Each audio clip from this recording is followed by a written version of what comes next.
A for എഡ്യൂക്കേഷന്റെ previous year question ഡിസ്കഷനിലേക്ക് എല്ലാവർക്കും സ്വാഗതം. അപ്പൊ നമ്മൾ ഇന്നിവിടെ ഡിസ്കസ് ചെയ്യാൻ പോകുന്നത് 2020 ജൂണിലെ കമ്മ്യൂണിക്കേഷൻ എന്ന് പറയുന്ന ഭാഗത്തു നിന്ന് വന്നിട്ടുള്ള കുറച്ച് ക്വസ്റ്റ്യൻസുകളും അതിന്റെ ആൻസേഴ്സുകളും. അപ്പൊ കമ്മ്യൂണിക്കേഷൻ എന്ന് പറയുന്ന ചാപ്റ്ററിന് അതിൽ വരുന്ന ക്വസ്റ്റ്യൻസുകളെ പൊതുവേ നമ്മളൊന്ന് വിലയിരുത്തി കഴിഞ്ഞാൽ നമുക്ക് മനസ്സിലാകുന്ന ഒരു കാര്യം, ഒരു 70 to 80% ക്വസ്റ്റ്യൻസുകൾ വരുന്നത് അതിനെ നമുക്ക് ആൻസർ ചെയ്യാൻ നമുക്ക് നമ്മുടെ കോമൺ സെൻസുകളോ അല്ലെങ്കിൽ എലിമിനേഷൻ പോലുള്ള മെത്തേഡ്സുകളോ ഉപയോഗിച്ചിട്ട് സിമ്പിൾ ആയിട്ട് ആൻസർ ചെയ്യാൻ പറ്റുന്ന ക്വസ്റ്റ്യൻസുകളാണ് അധികവും കമ്മ്യൂണിക്കേഷനിൽ വരാറുള്ളത്. ഒരു 70 to 80%, 20 to 30% questions fact based ആയിട്ട് വരുന്നുണ്ടെങ്കിലും നമുക്ക് 70 to 80% ക്വസ്റ്റ്യൻസുകളെ നമുക്ക് വളരെ ഈസി ആയിട്ട് എലിമിനേഷൻ തുടങ്ങിയ മെത്തേഡ്സുകൾ അല്ലെങ്കിൽ കോമൺ സെൻസുകളൊക്കെ വെച്ചിട്ട് നമുക്ക് ആൻസർ ചെയ്യാൻ കഴിയുന്ന ക്വസ്റ്റ്യൻസുകളാണ്. അപ്പോൾ അത്തരത്തിൽ നമുക്ക് എങ്ങനെ വളരെ ഈസി ആയിട്ട് ആൻസർ ചെയ്യാം എന്നുള്ളതും കൂടി നമ്മൾ ഈ ഒരു വീഡിയോ കൊണ്ട് ഉദ്ദേശിക്കുന്നത്. അപ്പോൾ നമുക്ക് ഏതായാലും ഏതൊക്കെയാണ് കഴിഞ്ഞ പ്രാവശ്യത്തെ നെറ്റ് എക്സാമിൽ വന്നിട്ടുള്ള കമ്മ്യൂണിക്കേഷൻ ബേസ്ഡ് ക്വസ്റ്റ്യൻസുകൾ എന്ന് നമുക്കൊന്ന് അനലൈസ് ചെയ്ത് നോക്കാം. അപ്പോൾ ആദ്യത്തെ ക്വസ്റ്റ്യനിലേക്ക് നമുക്കൊന്ന് കടക്കാം. അപ്പോൾ ആദ്യ ക്വസ്റ്റ്യൻ ഇതാണ് വന്നിട്ടുള്ളത്. 2 ടേബിൾ തന്നിട്ടുണ്ട്, മാച്ച് ദ ലിസ്റ്റ് ആണ്. അപ്പോൾ ലിസ്റ്റ് 1 ആക്ടിവിറ്റി തന്നിട്ടുണ്ട്, ലിസ്റ്റ് 2 അതിന്റെ ഫംഗ്ഷൻസും തന്നിട്ടുണ്ട്. ആക്ടിവിറ്റി പറയുന്നത് non verbal communication, listening, empathetic conversation, stress management through communication എന്ന് പറയുന്നതാണ് ആക്ടിവിറ്റി തന്നിട്ടുള്ളത്. അതിന്റെ ഫംഗ്ഷൻ പറയുന്നത് reflects confidence in one's own self, occupies more space for personal communication, helps to internalise messages, seeing things from others view point. അപ്പോൾ ഇങ്ങനെയുള്ള ഓപ്ഷൻസുകളാണ് തന്നിട്ടുള്ളത്. അപ്പോൾ നിങ്ങൾക്ക് ആൻസർ അറിയാം എന്നുണ്ടെങ്കിൽ നിങ്ങളതൊന്ന് കമന്റ് ബോക്സിൽ അടയാളപ്പെടുത്തുക അല്ലെങ്കിൽ ടൈപ്പ് ചെയ്യുക. അപ്പോൾ ഏതായാലും നമുക്ക് ഇതിനെ എങ്ങനെ ഏറ്റവും വേഗത്തിൽ നമുക്ക് സോൾവ് ചെയ്യാം എന്നുള്ളത് നമുക്കൊന്ന് നോക്കാം. അപ്പൊ നമുക്ക് ഇതിന്റെ ഫംഗ്ഷൻസുകളിൽ നമുക്കൊരു ഫംഗ്ഷൻസുകൾ ഒന്ന് നോക്കി കഴിഞ്ഞു കഴിഞ്ഞാൽ ഇതിലൊരു ഓപ്ഷൻ ഉണ്ട്, ഇത് നോക്കിയാൽ 4ാമത്തെ ഒരു option seeing things from others view point, മറ്റുള്ളവരുടെ വ്യൂ പോയിന്റിൽ കാര്യങ്ങളെ കാണാൻ വേണ്ടി നമ്മൾ ശ്രമിക്കാം. അപ്പൊ ആ സാധനത്തിന് നമുക്ക് നോക്കിക്കഴിഞ്ഞാൽ നമുക്ക് മനസ്സിലാവാതെ എന്താണ്, എമ്പതിയാണ് അത് ഉദ്ദേശിക്കുന്നത്. അപ്പോൾ എംപതറ്റിക് കോൺവെർസേഷനെ നമുക്ക് ഓപ്ഷൻ 4ഉമായിട്ട് റിലേറ്റ് ചെയ്യാം. അപ്പൊ അങ്ങനെ റിലേറ്റ് ചെയ്യുന്ന സമയത്ത് C4 ആണ്. അപ്പൊ C4 ആകുന്ന സമയത്ത് സ്വാഭാവികമായിട്ടും ഓപ്ഷൻ സിയും ഓപ്ഷൻ ഡിയും നമുക്ക് എലിമിനേറ്റ് ചെയ്യാം. കാരണം ഓപ്ഷൻ എയിലും ഓപ്ഷൻ ബിയിലുമാണ് C4 ആക്കിയിട്ട് കാണിക്കുന്നുള്ളത്. അപ്പൊ സ്വാഭാവികമായിട്ടും സിയും ഡിയും അവിടെ എലിമിനേറ്റ് ആവും. പിന്നെ വരുന്നത് എയും ബിയും ആണ്. അപ്പൊ അതിൽ രണ്ടിൽ ഏതോ ഒന്നാണ് ആൻസർ എന്നുള്ളതാണ്. അപ്പൊ നമുക്ക് സ്വാഭാവികമായിട്ടും വേറൊരു ഓപ്ഷൻ നോക്കുന്ന സമയത്ത് reflects confidence in one's own self എന്ന് പറയുന്ന ഒരു ഫംഗ്ഷന്റെ ലിസ്റ്റിൽ വരുന്ന ഒരു കാര്യം. അപ്പൊ റിഫ്ലെക്സ് കോൺഫിഡന്റ് റിഫ്ലെക്സ് ചെയ്യാം. അപ്പൊ ഇത് പറയുന്നത് എന്താണ്, സ്വാഭാവികമായിട്ടും നമുക്ക് സ്ട്രെസ് മാനേജ്മെന്റ് എന്നാണല്ലോ, ഒരു കോൺഫിഡൻസ്, സ്വന്തം സെൽഫിന് ഒരു കോൺഫിഡൻസ് ഉണ്ടാക്കുക എന്നൊക്കെ പറയുമ്പോൾ എന്താണ്, സ്ട്രെസ് മാനേജ്മെന്റ് ത്രൂ കമ്മ്യൂണിക്കേഷൻ ആണെന്ന് നമുക്ക് ഏകദേശം ഒന്ന് അതിലൂടെ അനുമാനിക്കാൻ കഴിയും. അപ്പൊ അങ്ങനെ വരുമ്പോൾ സ്വാഭാവികമായിട്ടും ഡി എന്ന് പറയുന്നത് നമുക്ക് 1ഉമായിട്ട് റിലേറ്റ് ചെയ്യാൻ കഴിയും. ഇപ്പൊ D1ഉമായിട്ട് റിലേറ്റ് ചെയ്യാന്ന് പറയുമ്പോൾ ഇവിടെ ഏതാണ് ഓപ്ഷൻ വരുന്നത്, അത് ഓപ്ഷൻ ബി ആണ്. ബാക്കിയുള്ളൊന്നും അങ്ങനെ വരുന്നില്ല. അപ്പൊ ആ ഒരു തരത്തിൽ, ഇങ്ങനെ ഒരു തരത്തിൽ നമുക്ക് എന്ത് ചെയ്യാം, നമുക്ക് പെട്ടെന്ന് തന്നെ ആൻസറിലേക്ക് ഈ ഒരു എലിമിനേഷൻ മെത്തേഡ്സുകൾ ഉപയോഗിച്ച് നമുക്ക് പെട്ടെന്ന് തന്നെ ആൻസറിലേക്ക് എത്താൻ കഴിയും. അപ്പൊ സ്വാഭാവികമായിട്ടും നമുക്ക് പറയാൻ കഴിയും ഓപ്ഷൻ ബി ആണ് യഥാർത്ഥത്തിൽ ശരിയായിട്ടുള്ള ഒരു ആൻസർ എന്ന്. അപ്പോൾ ഇതിന്റെ ആൻസർ ഓപ്ഷൻ ബി ആണ്. അപ്പൊ ഇങ്ങനെ വളരെ ഈസി ആയിട്ട് നമുക്ക് ക്വസ്റ്റ്യൻസുകൾ പെട്ടെന്ന് തന്നെ കമ്മ്യൂണിക്കേഷൻ്റെ ഒക്കെ നമുക്ക് ഒരു കോമൺ സെൻസുകളോ അല്ലെങ്കിൽ നമ്മുടെ ഈ ഒരു എലിമിനേഷൻ മെത്തേഡ്സുകളൊക്കെ ഉപയോഗിച്ചിട്ട് നമുക്ക് ആൻസർ ചെയ്യാവുന്നതുള്ളൂ. അപ്പൊ നമുക്ക് അടുത്ത ക്വസ്റ്റ്യനിലേക്ക് കടക്കാം. അപ്പോൾ രണ്ടാമത്തെ ക്വസ്റ്റ്യൻ നമ്മൾ നോക്കി കഴിയും. ഇതേപോലെ തന്നെ മാച്ച് ദ ഫോളോയിങ് ലിസ്റ്റ് തന്നെയാണ്. അപ്പോൾ രണ്ട് ലിസ്റ്റ് ആണുള്ളത്. ഒന്ന് ലിസ്റ്റ് 1 എക്സാമ്പിൾസും ലിസ്റ്റ് 2 ടൈപ്സ് ഓഫ് കമ്മ്യൂണിക്കേഷൻ. അപ്പോൾ ആദ്യം നമുക്ക് ടൈപ്സ് ഓഫ് കമ്മ്യൂണിക്കേഷൻ ഏതൊക്കെയാണെന്ന് നോക്കാം. ഒന്ന് ഹൊറിസോണ്ടൽ കമ്മ്യൂണിക്കേഷൻ പറയുന്നുണ്ട്, ഇൻട്രാ പേഴ്സണൽ കമ്മ്യൂണിക്കേഷൻ പറയുന്നുണ്ട്, മാസ് കമ്മ്യൂണിക്കേഷൻ പറയുന്നുണ്ട്, ഗ്രൂപ്പ് കമ്മ്യൂണിക്കേഷൻ പറയും. അപ്പോൾ ലിസ്റ്റ് 1 അതിന്റെ എക്സാമ്പിൾസ് കൊടുത്തിട്ടുണ്ട്.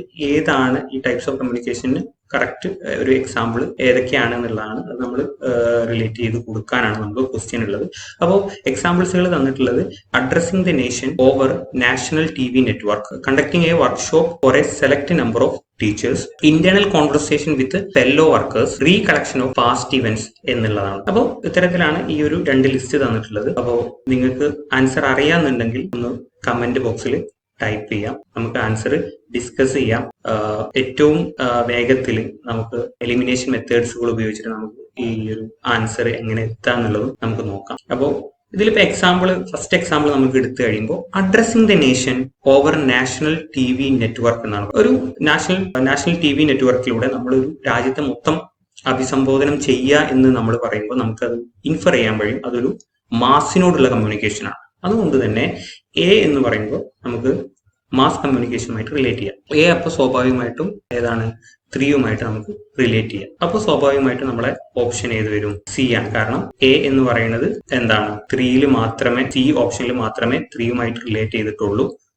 അതുകൊണ്ട് തന്നെ സ്വാഭാവികമായിട്ടും എ, ബി, ഡി തുടങ്ങിയ ഓപ്ഷൻസുകൾ നമുക്കവിടെ എലിമിനേറ്റ് ചെയ്യാം.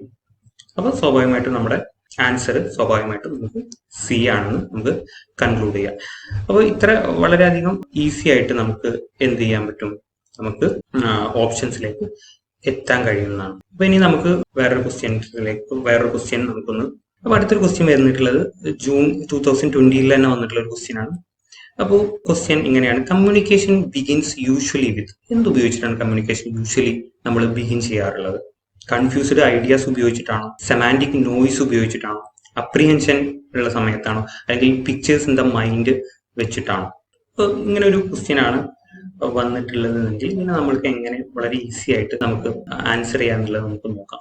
നിങ്ങൾക്ക് ആൻസർ അറിയാന്നുണ്ടെങ്കിൽ നിങ്ങൾ കമന്റ് ബോക്സിൽ കമന്റ് ചെയ്യാൻ വേണ്ടി ശ്രമിക്കുക. അപ്പം ഇപ്പോൾ ഇങ്ങനെ ഒരു ക്വസ്റ്റ്യൻ വന്ന സമയത്ത് ഇതിലിപ്പോ ഓപ്ഷൻ എ കൺഫ്യൂസ്ഡ് ഐഡിയ. നമ്മൾ വളരെ കൺഫ്യൂസ്ഡ് ആയിട്ടുള്ള ഐഡിയാസ് ഉപയോഗിച്ചിട്ടാണ് നമ്മൾ യൂഷ്വലി ഒരു കമ്മ്യൂണിക്കേഷൻ ബിഗിൻ ചെയ്യുക. നമുക്ക് ക്ലിയർ ആയിട്ടുള്ള ഒരു ഐഡിയ ഉണ്ടെങ്കിൽ നമ്മൾ സാധാരണ ഒരു സാധനത്തിനെ കമ്മ്യൂണിക്കേറ്റ് ചെയ്യാൻ വേണ്ടി നമ്മൾ ശ്രമിക്കുള്ളൂ. അല്ലെങ്കിൽ ഇപ്പൊ സെമാൻറ്റിക് നോയ്സ്, നമ്മൾ സെമാൻറ്റിക് ആയിട്ടുള്ള നോയ്സ് നമുക്ക് ഉണ്ട്. അപ്പൊ ഈ ഒരു സമയത്താണ് നമ്മുടെ കമ്മ്യൂണിക്കേഷൻ, ഈ സാധനം കൊണ്ടാണ് നമ്മൾ കമ്മ്യൂണിക്കേഷൻ ബിഗിൻ ചെയ്യുക. അപ്പൊ ഇതൊക്കെ എന്ന് പറയുന്നത് ഒരു നെഗറ്റീവ് ആയിട്ടുള്ള ഒരു ടേം ആണ്. യൂഷ്വലി അപ്രിഹെൻഷൻ ഒക്കെ ഒരു നെഗറ്റീവ് ആയിട്ടുള്ള, അപ്പൊ ആ സമയം ആ ഒരു സാധനം കൊണ്ടൊന്നും നമ്മൾ ഒരു കമ്മ്യൂണിക്കേഷനെ യൂഷ്വലി ബിഗിൻ ചെയ്യിക്കാറില്ല. അപ്പൊ അടുത്തൊരു ഓപ്ഷൻ നമ്മൾ നോക്കുമ്പോൾ പിക്ചേഴ്സ് ഇൻ ദ മൈൻഡ് ആണ്. നമ്മളെ മൈൻഡിലുള്ള പിക്ചേഴ്സ് ഉപയോഗിച്ചിട്ടാണ് നമ്മൾ ഈ ഓപ്ഷൻ നോക്കുമ്പോൾ തന്നെ നമുക്ക് അത് മനസ്സിലാകുന്നതാണ്. നമ്മുടെ മൈൻഡിലുള്ള പിക്ചേഴ്സ് വെച്ചിട്ടാണ് നമ്മൾ യൂഷ്വലി നമ്മൾ കമ്മ്യൂണിക്കേഷൻ ബിഗിൻ ചെയ്യാറ്. നമ്മളെ മൈൻഡിൽ എന്താണോ ആ മൈൻഡിലുള്ള പിക്ചേഴ്സുകൾ ഉപയോഗിച്ചിട്ടാണ് നമ്മൾ യൂഷ്വലി കമ്മ്യൂണിക്കേഷൻ ബിഗിൻ ചെയ്യാറ്. അപ്പൊ അതുകൊണ്ട് തന്നെ ആ ഒരു 3 ഓപ്ഷൻ ഇവിടെ പ്രസക്തി ഇല്ല. മാത്രമല്ല അതൊരു നെഗറ്റീവ് ആയിട്ടുള്ള ഒരു എക്സ്ട്രീമിക്കാണ് പോകുന്നത് എന്നതുകൊണ്ട് തന്നെ നമ്മൾ അത് 3നെ നമ്മൾ എലിമിനേറ്റ് ചെയ്തിട്ട് പിക്ചേഴ്സ് ഇൻ ദ മൈൻഡ് നമ്മൾ ആണ് ഇതിന്റെ ആൻസർ വരിക. അങ്ങനെയാണ് നമ്മൾ അതിൽ കൺക്ലൂഡ് ചെയ്യുന്നത്. അപ്പോൾ ഇങ്ങനെയാണ് ഒരു ക്വസ്റ്റ്യൻ വന്നിട്ടുള്ളത്. ഇങ്ങനെയാണ് നമ്മൾ ആൻസർ ചെയ്യാൻ വേണ്ടിയിട്ട് ശ്രമിക്കേണ്ടത്. അപ്പോൾ അത് ക്ലിയർ ആയി എന്ന് വിചാരിക്കും. ഇനി നമുക്ക് അടുത്തൊരു ക്വസ്റ്റ്യൻ എങ്ങനെയാണ് വന്നിട്ടുള്ളത് നോക്കാം. അപ്പോൾ ജൂൺ 2020 തന്നെ വന്നിട്ടുള്ള വേറൊരു ക്വസ്റ്റ്യൻ ആണ് the consequences of effective class room communication.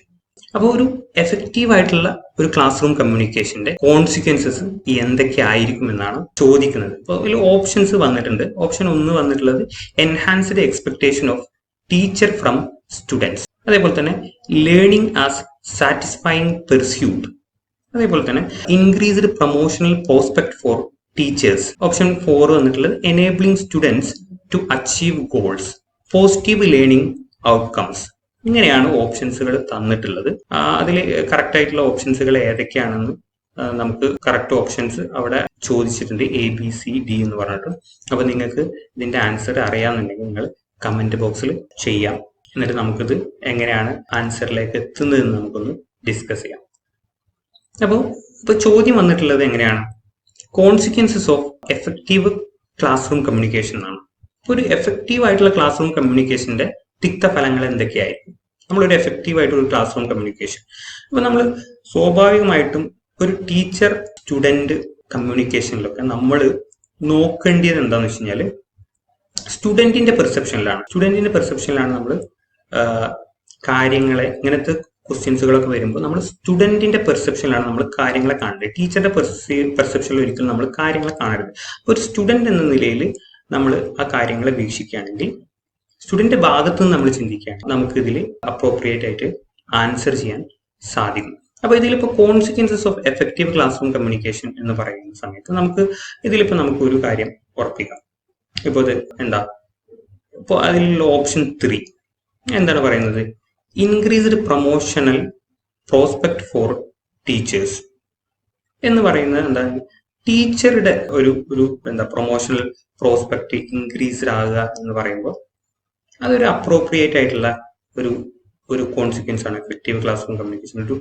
ഞാൻ നേരത്തെ പറഞ്ഞ പോലെ തന്നെ സ്റ്റുഡന്റിന്റെ ഭാഗത്തു നിന്നാണ് നമ്മൾ സ്റ്റുഡന്റിന്റെ ഭാഗത്തു കൂടിയാണ് നമ്മൾ ഇതിന് ആൻസർ ചെയ്യുമ്പോൾ നമ്മൾ ശ്രദ്ധിക്കേണ്ടത്. അപ്പോൾ ഇതിലിപ്പോൾ പോസിറ്റീവ് ലേണിംഗ് ഔട്ട്കംസ് ഉണ്ടാകുന്നുണ്ട്, അത് ഉറപ്പാണ്. പോസിറ്റീവ് ലേണിംഗ് ഔട്ട്കംസ് ഉണ്ടാകുന്നുണ്ട്. അപ്പോൾ അത് വെച്ച് നോക്കുമ്പോൾ ആ ഓപ്ഷൻ ഷുവറായിട്ട് നമുക്ക് ഉണ്ടാകുമെന്ന് നമുക്കറിയാം. അപ്പോൾ അതുള്ളത് സിയിലും ഡിയിലുമാണ്. അപ്പോൾ സ്വാഭാവികമായിട്ടും എന്താവും, എയും ബിയും സ്വാഭാവികമായിട്ടും എലിമിനേറ്റഡ് ആവും. പിന്നെ നമുക്കുള്ളത് സിയും ഡിയും ആണ്. അപ്പോൾ ഇതിൽ വേറൊരു കാര്യം എന്താണെന്ന് വെച്ച് കഴിഞ്ഞാൽ, increased promotional prospect for teacher എന്ന് പറഞ്ഞാൽ ടീച്ചറിന്റെ ഒരു ആ ഒരു ഭാഗത്തു നിന്നാണ് ആ ഒരു സാധനം വരുന്നത്. അപ്പോൾ സ്വാഭാവികമായിട്ടും ഒരു എഫക്റ്റീവ് ക്ലാസ് റൂം കമ്മ്യൂണിക്കേഷനിൽ സ്റ്റുഡൻസിന്റെ ഭാഗത്തു നിന്നാണ് നമ്മൾ കാര്യങ്ങൾ വീക്ഷിക്കുന്നത് കൊണ്ട് തന്നെ ആ ഒരു ഓപ്ഷൻ അവിടെ പ്രസക്തി ഇല്ല. സ്വാഭാവികമായിട്ടും തേർഡ് ഓപ്ഷനും നമുക്ക് അവിടെ എലിമിനേറ്റ് ചെയ്യാൻ കഴിയും. അപ്പൊ അങ്ങനെ വെച്ച് നോക്കുന്ന സമയത്ത് കൺക്ലൂഷനിൽ എത്താം. ഓപ്ഷൻ ഡിയിലേക്ക് നമുക്ക് അങ്ങനെ വെച്ച് നോക്കുമ്പോൾ നമുക്ക് ഓപ്ഷൻ ഡിയിലേക്ക് എത്താം സ്വാഭാവികമായിട്ടും. അപ്പോൾ enabling students to achieve goals എന്ന് പറയുന്ന ഓപ്ഷൻ ഉണ്ടാകും. അതേപോലെ തന്നെ ലേണിംഗ് ആസ് സാറ്റിസ്ഫൈങ് പെർസ്യൂട്ട് എന്ന് പറയുന്ന ഓപ്ഷനും ചേർത്ത് നമുക്ക് ഓപ്ഷൻ ഡിയിലേക്ക് നമുക്ക് ലാസ്റ്റ് ഇൻഫർ ചെയ്തെത്താവുന്നുള്ളൂ. അപ്പൊ ഇത്തരത്തിലുള്ള എലിമിനേഷൻ ടെക്നിക്സുകൾ ഉപയോഗിക്കുമ്പോൾ നമുക്ക് വളരെ ഈസി ആയിട്ട് 1 മിനിറ്റിന്റെ ഉള്ളിൽ തന്നെ നമുക്ക് ക്വസ്റ്റ്യൻ ആൻസർ കണ്ടെത്താൻ സാധിക്കുന്നത്. അപ്പൊ ഇനി നമുക്ക് അടുത്തൊരു ക്വസ്റ്റ്യൻ ഡിസ്കസ് ചെയ്യാം. അപ്പൊ അടുത്ത ക്വസ്റ്റ്യൻ വരുന്നത് dynamics of efficient communication in A class room includes എന്നാണ്.